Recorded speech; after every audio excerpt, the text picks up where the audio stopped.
Hello dear student, welcome. तो हम लोग क्लास 12 का व्यष्टि अर्थशास्त्र का जो चैप्टर नंबर 3 पढ़ रहे हैं, जिसका नाम है उपभोक्ता संतुलन, कंज्यूमर्स इक्विलिब्रियम। आज उसका लास्ट क्लास है। लास्ट क्लास का मतलब है कि हम लोगों का आज लास्ट टॉपिक होगा। इसके बाद हम लोगों का पूरा ये चैप्टर कंप्लीट हो चुका है। हम लोगों ने इस चैप्टर के बारे में सारे चीजों को पढ़ लिया।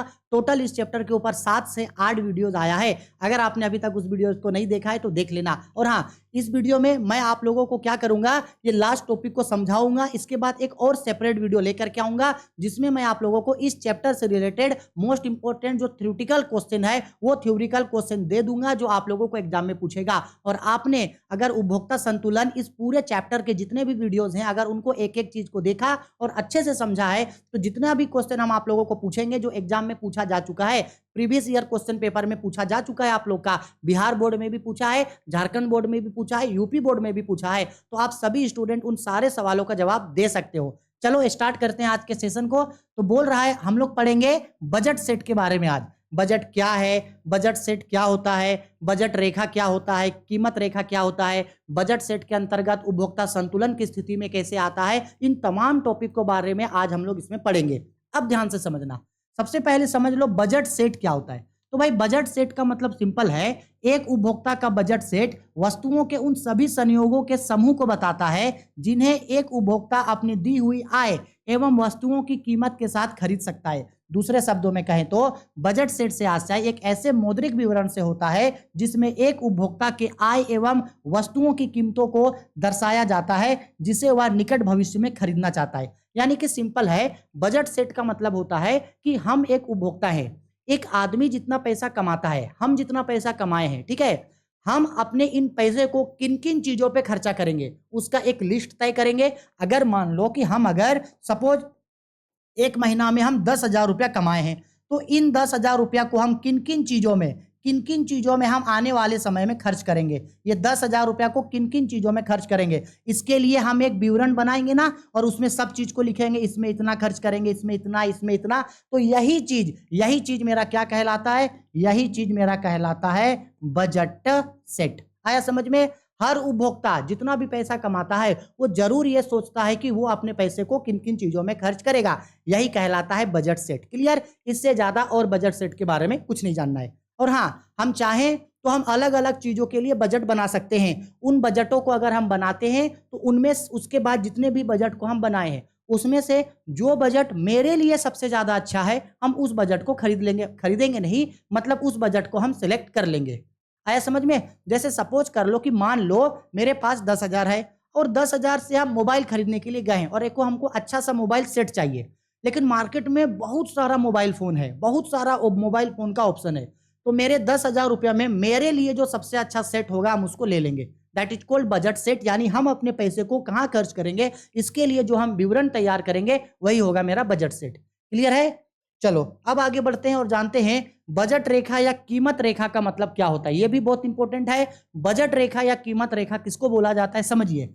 बजट रेखा या कीमत रेखा, बजट रेखा या कीमत रेखा वह रेखा होता है जो दो वस्तुओं के ऐसे सभी संयोगों को दर्शाता है जिन्हें उपभोक्ता दी गई आय तथा वस्तुओं की कीमत के साथ खरीद सकता है। अर्थात उपभोक्ता की आय एवं वस्तु के कीमतों के बीच संबंध बताने वाला वक्र को ही कीमत रेखा वक्र या बजट रेखा वक्र कहते हैं। जैसे सपोज कर लो कि अगर एक उपभोक्ता है जो 2 या 2 से अधिक प्रकार के वस्तुओं को उपभोग कर रहा है या वस्तुओं को खरीद रहा है, तो जब कोई उपभोक्ता 2 वस्तुओं को खरीदता है, जैसे एक वस्तु है एक्स और एक वस्तु है वाई, तो वस्तु एक्स को खरीदने में वो जितना रुपया पैसा खर्च करेगा और वस्तु वाई के लिए वो जितना पैसा खर्च करेगा, यानी वस्तु एक्स और वस्तु वाई में ये जितना रुपया टोटल खर्च किया है, इसके बीच संबंध बताने वाला वक्र, एम मतलब मनी, वस्तु एक्स को खरीदने में जितना पैसा खर्च किया, वस्तु वाई को खरीदने में जितना पैसा खर्च किया, इनके बीच जो वक्र संबंध बताएगा,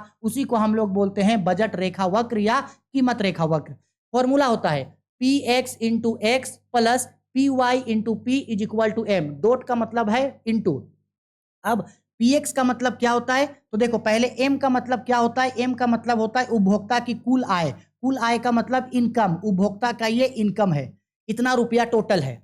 अब वस्तु px का मतलब होता है वस्तु x की प्रति इकाई कीमत। p का मतलब प्राइस, वस्तु x का कीमत। एक्स का मतलब होता है एक्स की मात्रा, यानी वस्तु एक्स को कितना खरीदेगा। पी वाई का मतलब होता है जो दूसरा वस्तु है वस्तु पी की, यानी वस्तु वाई की प्रति इकाई कीमत है। और वाई का मतलब होता है वस्तु वाई की मात्रा। जैसे अगर हम आपको अभी ये बोलना चाह रहे हैं कि सपोज कर लो कि अगर हम 100 रुपया मेरा आय है, मेरा आय कितना रुपया है 100 रुपया, और इस 100 रुपया से हम दो वस्तुओं का उपभोग कर रहे हैं एक्स और वाई का, दो वस्तुओं का उपभोग कर रहे हैं एक्स और वाई। अब मान लो कि सपोज कर लो कि वस्तु एक्स का दाम है आपका 10 रुपया और वस्तु वाई का दाम है आपका 20 रुपया, और मेरे पास 100 ही रुपया है, तो हम वो 100 रुपया इन दोनों में खर्चा कर सकते हैं। तो बहुत सारा अलग अलग सिचुएशन हो सकता है खर्चा करने का। पहला सिचुएशन, मान लो कि अगर हम वस्तु एक्स का एक इकाई खरीदे, यानी एक इकाई खरीदे कितना रुपया करके 10 रुपया करके, वस्तु एक्स का एक इकाई खरीदे 10 रुपया करके, यानी 10 रुपया वस्तु एक्स में खर्च किए। या सपोज कर लो 2 इकाई खरीदे, 10 नहीं खरीद सकते 2 खरीदेंगे, तो 2 इकाई खरीदे तो कितना रुपया खर्चा किए 20 रुपया। अभी भी मेरे पास 80 रुपया बचा है, तो 80 रुपया वस्तु वाई के लिए लगा सकते हैं। वस्तु वाई का कीमत है 20 रुपया, तो 20 रुपया के हिसाब से 4 पीस खरीदेंगे तो 80 रुपया का खर्चा कर देंगे वस्तु वाई पे।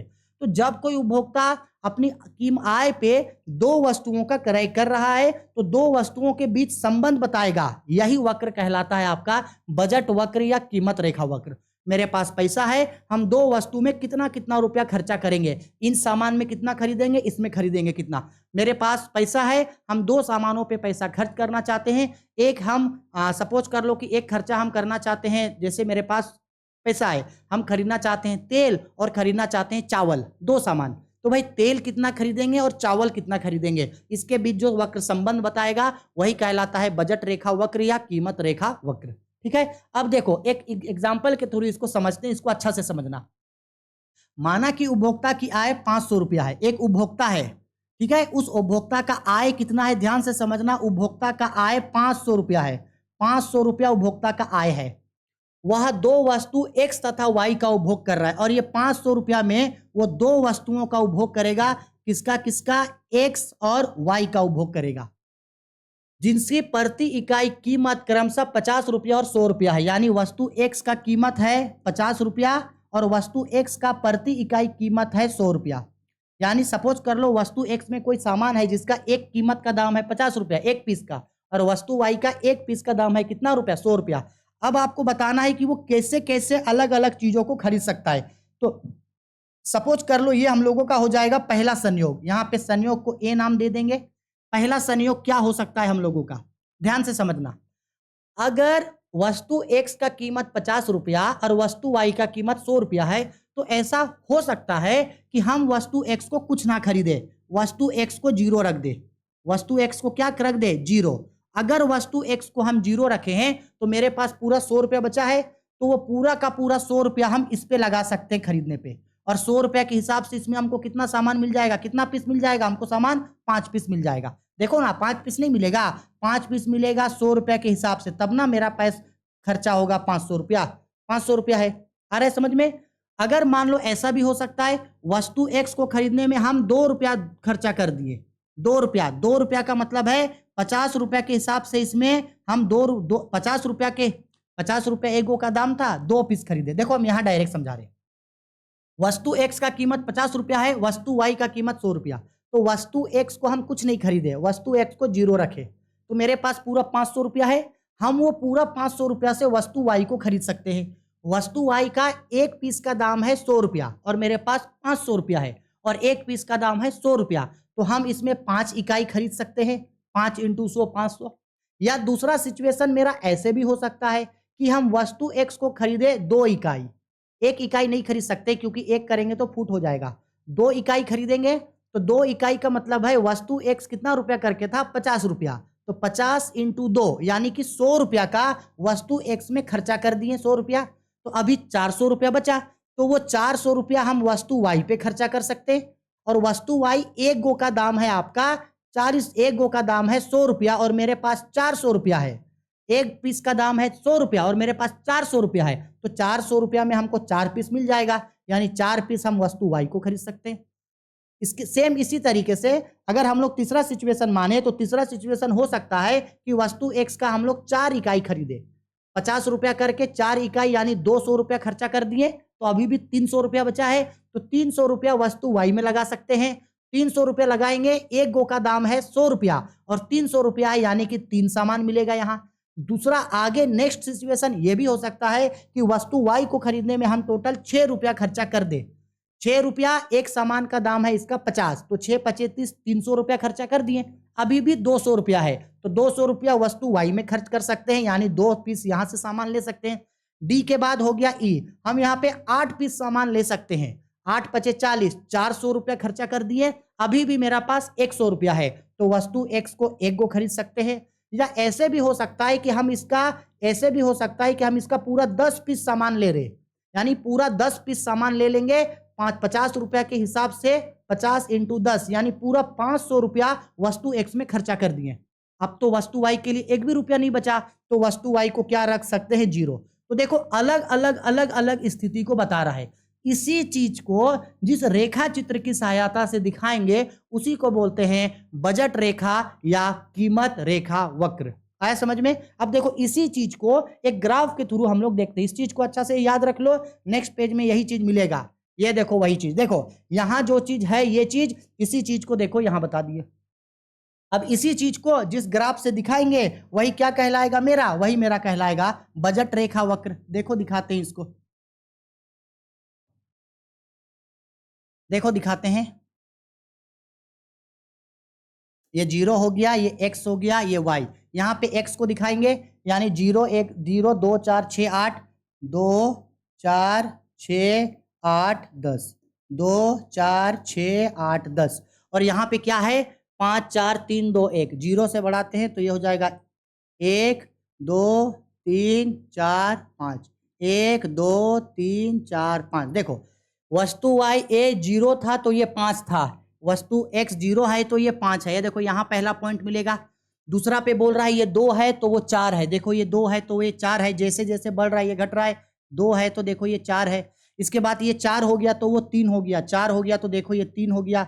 इसके बाद ये 6 हो गया तो वो 2 हो गया, 6 हो गया तो देखो 2 हो गया। इसके बाद 8 हो गया तो 1 हो गया, 8 हो गया तो 1 हो गया। और ये 10 हो गया तो ये क्या हो गया, 0 हो गया। 10 हो गया तो क्या हो गया, 0 हो गया। अब इसी चीज को हम लोग एक रेखा चित्र की सहायता से मिला देंगे। इसी चीज को मिला देंगे, देखो सीधा सीधा मिलेगा, सीधा सीधा मिलेगा। जब आप डिस्टेंस बराबर लेके चलोगे ना इसको तो ये सीधा सीधा मिलेगा, इससे सीधा सीधा मिल जाएगा ये। ठीक है, इस तरह से मिल गया। बोलो अब आपको डॉट डॉट करके मिलाना है। अगर सपोज कर लो अगर मिलाने का मन करे तो आप ऐसे करके डॉट डॉट करके मिला सकते हो। ठीक है, डॉट डॉट करके दिखा सकते हो। दिखाने का मन करेगा तो, नहीं दिखाने का मन करेगा तो इसको छोड़ देना। हम नहीं दिखा रहे, इसको हटा दे रहे। चलो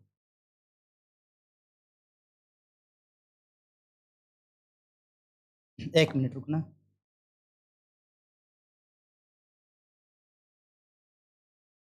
हटा दिए इसको। ठीक है, इसी चीज को हम लोग यहाँ पे इतना लंबा दिखाने का जरूरत नहीं था। इसी चीज को हम लोग क्या बोलते हैं, इसी चीज को, ये जो लकीर आपको दिख रहा है ना, यही लकीर हम लोगों का कहलाता है बजट रेखा। बजट रेखा इसी को बोला जाता है। अच्छा एक और चीज याद रखना, ये जो हम लोगों का बजट रेखा है ना, एक उपभोक्ता वस्तुओं को इसी रेखा में खरीदेगा। इसी रेखा में अगर उपभोक्ता इस रेखा से ऊपर जाके खरीदेगा तो भी उसके लिए घाटे का सौदा है, क्योंकि उतना पैसा है नहीं। और इस रेखा से नीचे भी जाना वो पसंद नहीं करेगा, क्योंकि बजट से नीचे चला गया। तो हमेशा वो चयन वस्तु का इसी रेखा के अंदर करेगा। मान लो अगर कभी इस रेखा के ऊपर चयन किया, यानी इस रेखा के ऊपर वस्तु का खरीद रहा है यहाँ पे, जैसे कि अगर वस्तु का खरीदने के लिए, जैसे वस्तु एक्स को खरीद सकता है अधिकतम वस्तु वाई को 5 इकाई, और ये बोल रहा है कि नहीं वस्तु वाई को हम 8 इकाई खरीदेंगे, तो भाई अगर 8 इकाई खरीदेगा 8 रुपया 100 रुपया के हिसाब से, तो ये तो 800 रुपया खर्चा कर देगा। और जबकि इसके पास था कितना, 500 रुपया था। यानी अगर ये 5वां पॉइंट है, तो अगर ये इससे ऊपर जाके वस्तु को नहीं खरीद सकता है, क्योंकि इसके पास पैसा नहीं है ना। और ये इससे नीचे भी खरीदेगा नहीं, क्योंकि वो बहुत ज्यादा घट जाएगा। तो अगर कोई उपभोक्ता इस बजट रेखा पे ही रह के संतुलन की स्थिति में रहता है, इसमें रह करके बजट रेखा में रहेगा तभी संतुलन की स्थिति में रहेगा। बजट रेखा से ऊपर रहेगा तो भी संतुलन में नहीं है, बजट रेखा से नीचे रहेगा तो भी वो संतुलन में नहीं है। क्लियर? अब देखो बजट रेखा से ऊपर भी वो पॉइंट बना सकता है, बजट रेखा से नीचे भी। अगर कभी वो बजट रेखा से ऊपर पॉइंट बनाया तो उसको हम लोग किस नाम से पुकारेंगे, उसको हम लोग बोलेंगे, अगर वो कभी बजट रेखा से अगर वो ऊपर पॉइंट बनाया तो उसको बोलेंगे प्रपय, और अगर बजट रेखा से नीचे बनाया तो बोलेंगे अप्रपय। यानी हम ये बोल रहे हैं ये जो बाहर में आया है इसको बोलेंगे हम लोग प्रपय, और जो बजट रेखा से अंदर आया इसको हम लोग बोलेंगे अप्रपय। आ गया मेरा बात समझ में? ठीक है, तो एक उपभोक्ता के लिए ना तो प्रपय अच्छा है ना ही अप्रपय अच्छा है, वो हमेशा बजट रेखा में ही रह के वस्तु को खरीदना पसंद करता है।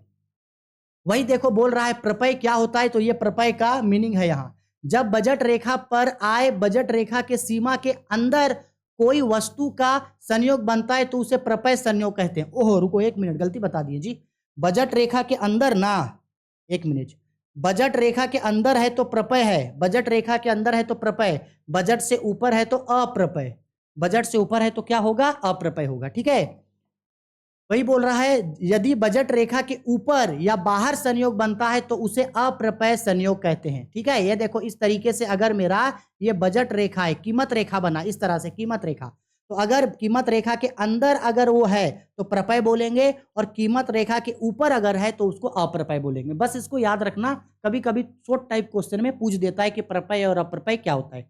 चलो आगे बढ़ते हैं, नेक्स्ट टॉपिक, बजट समीकरण क्या है। तो देखो भाई बजट समीकरण का मतलब सिंपल है, समीकरण का मतलब होता है संतुलन। एक उपभोक्ता जितना भी उसके पास आय है, अगर वो दो या दो से अधिक वस्तुओं को खरीद रहा है तो वो चाहेगा कि उसका जो भी खर्चा है यानी उसका जो पैसा है, सपोज कर लो हम आपको ये बोलना चाह रहे हैं, अगर मेरे पास सपोज कर लो 100 रुपया, एक मिनट रुकना, सपोज कर लो मेरे पास ये कुछ पैसा है, मेरे पास क्या है, ये कुछ पैसा है। ठीक है, अब ये जो मेरे पास कुछ पैसा है, हम संतुलन में कब होंगे, समीकरण कब बनेगा मेरा, अगर मान लो मेरे पास ये जितना भी पैसा है, सपोज कर लो मेरे पास ये 5,000 रुपया है, तो हम ये चाहेंगे कि ये जो 5,000 हम जितने भी वस्तुओं पे खर्चा किए हैं, ये जो मेरा आय है या तो मेरे खर्चों के बराबर हो या मेरा जो आय है वो मेरा खर्चों से ज्यादा हो, उसी समय हम समीकरण में होंगे। देखो हम अगर वस्तु X को खरीदे या वस्तु Y को खरीदे या वस्तु Z को खरीदे, जितने भी वस्तु को खरीद रहे हम, उन सभी में जो भी पैसा खर्च किए हैं वो पैसा का जो टोटल होगा वो या तो क्या हो, मेरा आय इससे ज्यादा हो, आय का मतलब है इनकम, मनी, एम ज्यादा हो, या नहीं तो फिर इसके बराबर हो। ठीक है, जितना भी पैसा खर्च किए हैं मेरा, अगर ये मेरा पास 5,000 रुपया है तो हम जो भी सामान खरीदे, दाल, आटा, चावल, चीनी, मैदा, बेसन, बच्चों का ट्यूशन फी, ये खर्चा वो खर्चा, यही पैसे से या तो ये मेरा पूरा पैसा वो पूरे खर्चों के बराबर हो जाए, या तो फिर मेरा ये जो आय है वो उस खर्चों से ज्यादा हो। यही दो स्थिति में हम संतुलन में आएंगे, या तो मेरा आय क्या हो, बड़ा हो, या तो मेरा आय क्या हो, बड़ा हो, या उन सबके बराबर हो, तब हम संतुलन में आएंगे। इसी को समीकरण के नाम से यहां पे पुकार दिया। देखो px into X plus P Y into Y, या तो उसके बराबर हो उससे ज्यादा हो। बजट समीकरण यह बताता है कि दी गई आय तथा कीमतों में उपभोक्ता तब तक किसी भी संयोग को चुन सकता है जब तक कि उसकी कीमत उसकी आय से कम अथवा आय के बराबर ना हो जाए। यानी ये जो भी खर्चा कर रहा है वो या तो उसके आय से कम हो या खर्चा उसके आय के बराबर हो, तब तक वो वस्तुओं को खरीद सकता है। हम उन्हीं वस्तुओं को ये 5,000 रुपया में खरीद सकते हैं जिसका दाम या तो इस 5,000 रुपये के बराबर उसका दाम है या तो 5,000 रुपया से उसका दाम कम है। अगर 5,000 से ज्यादा हो गया तो हम उसको नहीं खरीद सकते हैं क्योंकि मेरे पास आय 5,000 रुपया है। आया समझ में? ठीक है, चलो हो गया। आगे उदासीनता वक्र विश्लेषण में उपभोक्ता का संतुलन। भाई मोस्ट इंपोर्टेंट, उदासीनता वक्र विश्लेषण के अंतर्गत कोई उपभोक्ता निम्नलिखित दो स्थितियों में संतुलन पे आता है। पहला, उदासीनता वक्र कीमत रेखा को स्पर्श करे, यानी हम लोग जो भी उदासीनता वक्र इससे पहले के क्वेश्चन में पढ़े थे, अगर आपको याद होगा तो उदासीनता वक्र को हम पूरा डिटेल में वहां पे समझाए थे। तो ये जो हम लोगों का उदासीनता वक्र है, अगर वो कीमत रेखा को टच कर दिया, कीमत रेखा मतलब देखो इसको, कीमत रेखा मतलब इसको, अगर इस रेखा को वो टच कर दिया तो वो संतुलन की स्थिति पे आ जाएगा। अब देखो टच करेगा कैसे, देखो समझा रहे हैं। टच करेगा का मतलब है देखो इस तरीके का, सपोज कर लो हम रेंडमली यहाँ पे कीमत रेखा बना रहे हैं, रेंडमली ये 0 है, ये x है, ये y है। सपोज कर लो ये यहाँ पे कीमत रेखा बनाया था, सपोज कर लो ये क्या बनाए थे, यहाँ पे हम इस तरीके से कीमत रेखा बनाए थे, ये कीमत रेखा यहाँ क्या है, यहाँ पे कीमत रेखा। और अगर इस कीमत रेखा को उदासीनता वक्र इस तरीके से टच कर जाएगा, टच कर गया उदासीनता वक्र, अगर IC यानी इंडिफरेंस कर्व अगर टच कर गया तो वो संतुलन की स्थिति में आ जाएगा। ठीक है, आ रहा है समझ में क्या कर रहे हैं हम? नहीं समझ में आ रहा है तो देखो समझा रहे। हम क्या बोले? हम बोल रहे हैं कि सपोज कर लो ये कीमत रेखा या बजट वक्र है, ये इस तरीके से 0 हो गया, X हो गया, Y, ये कीमत रेखा है। सपोज कर लो यहाँ पे संतुलन था, सपोज बजट रेखा है यहाँ पे। अब ये जो कीमत रेखा है अगर इसको उदासीनता वक्र टच कर जाएगा, कहीं भी उदासीनता वक्र अगर इसको इस तरीके से टच कर जाएगा, लो उदासीनता वक्र यानी इंडिफरेंस कर्व इसको टच कर गया, अगर टच कर गया, देखो इस बिंदु पे टच किया ना, यहाँ पे क्या किया, इसको ये टच किया यहाँ, तो यहाँ पे वो किस स्थिति में है, यहाँ उपभोक्ता संतुलन में आ जाएगा। आ गया बात समझ में? यही समझा रहे थे। और दूसरा स्थिति, दूसरा कंडीशन, स्पर्श बिंदु पर उदासीनता वक्र मूल बिंदु की ओर उन्नतोदर होना चाहिए। उन्नतोदर का मतलब बताए थे झुका हुआ, जहां पे ये इसको टच किया है, ये मूल बिंदु है 0, मूल बिंदु की ओर झुका हुआ हो। देखो झुका हुआ है कि नहीं, झुका हुआ है। अगर ये दो स्थिति है तो उपभोक्ता संतुलन की स्थिति में है। समझ में आया? आप चाहें तो इसको इस तरीके से भी आप इसको ग्राफ बना के दिखा सकते थे। अगर ये इस तरीके से है, मान लो इस तरह से टच हुआ है, तो उदासीनता वक्र इस तरीके से झुका हुआ रहे, झुका हुआ रहे। अगर झुका हुआ है तो संतुलन पे है। यानी अब हम लोग क्या पढ़े? क्या पढ़े हम लोग? दो स्थिति में कोई उपभोक्ता उदासीनता वक्र के अंतर्गत संतुलन की स्थिति पे आता है। पहला, उदासीनता वक्र कीमत रेखा को स्पर्श करे। जैसे अगर ये कीमत रेखा है तो यहाँ पे जो उदासीनता वक्र है वो कीमत रेखा को टच करे तो उपभोक्ता संतुलन पे आएगा। और दूसरा, स्पर्श बिंदु पर उदासीनता वक्र मूल बिंदु की ओर उन्नतोदर होना चाहिए, यानी कि कॉन्वेक्स होना चाहिए। जहां ये इसको टच किया है मूल बिंदु की ओर वो झुका हुआ होना चाहिए। देखो झुका हुआ है, तो यही दो स्थिति में कोई उपभोक्ता जो है सीमांत उपयोगिता, कोई उपभोक्ता जो है वो उदासीनता वक्र के अंतर्गत संतुलन की स्थिति में होता है। समझ में आया? बस इतना ही हम लोगों का इस चैप्टर में पढ़ना था। हाँ, अगर थोड़ा सा आप लोगों को अगर पढ़ने का और मन करे तो हम लोग थोड़ा सा और पॉइंट को पढ़ सकते हैं। यहाँ एक्चुअल में ये इनफ हो चुका है, खत्म हो चुका है। इससे ज्यादा इस चैप्टर में और पढ़ने के लिए कुछ नहीं है। ये चैप्टर काफी ज्यादा लंबा था, इसमें काफी सारा चीज पढ़ने के लिए था। जैसे कि आपका उपभोक्ता कौन होता है, उपभोक्ता का बिहेवियर क्या होता है, उपभोक्ता का व्यवहार क्या होता है, उपभोक्ता संतुलन में क्या होता है, कैसे आता है, उपयोगिता क्या होती है, उपयोगिता कितने प्रकार की होती है, सीमांत उपयोगिता, कुल उपयोगिता में संबंध, उसको ग्राफ के द्वारा दिखाना। इसके बाद आपका सम सीमांत उपयोगिता नियम, घटती हुई सीमांत उपयोगिता का नियम, प्रतिस्थापन दर का नियम, इसके बाद गोसेन का लॉ, उदासीनता वक्र का मान्यता, सीमांत प्रतिस्थापन दर, काफी सारा चीज हम लोगों को इस चैप्टर में पढ़ना था, इसलिए इस चैप्टर को पढ़ने में उतना ज्यादा टाइम लगा। इसके बाद जो भी चैप्टर्स आएगा वो वन शॉट में हम लोग कवर करेंगे। और इस चैप्टर का जितना भी इंपॉर्टेंट क्वेश्चन है इसके नेक्स्ट वीडियो में हम आप लोगों को वो सारा इंपॉर्टेंट क्वेश्चन देंगे। अगर आपने इस चैप्टर को शुरू से लेकर लास्ट तक पढ़ा, सभी नोट्स आपने बना के रखा है, तो इस चैप्टर का सारा क्वेश्चन आप लोगों से बन जाएगा। और जैसे ये खत्म हो जाएगा, एक सेपरेट वीडियो में इस पूरे चैप्टर का हम वन शॉट लेकर के आएंगे, हिंदी और इंग्लिश में हम आप लोगों को उसको समझा देंगे। ठीक है, चलो वीडियो पसंद है तो लाइक करो, शेयर करो, कमेंट करो और अपने ज़्यादा से ज़्यादा दोस्तों के बीच शेयर करो। फिर चाहे वो आर्ट्स के स्टूडेंट हैं, कॉमर्स के या साइंस के स्टूडेंट हैं, किसी भी स्ट्रीम के स्टूडेंट हैं, चाहे वो किसी भी बोर्ड के स्टूडेंट हैं, Jharkhand board, Bihar board, UP board, सबके बीच शेयर कर दो, क्योंकि सब लोगों को अर्थशास्त्र पढ़ना है और सबका सिलेबस आपका सेम होता है। ठीक है, चलो बाय, टेक केयर।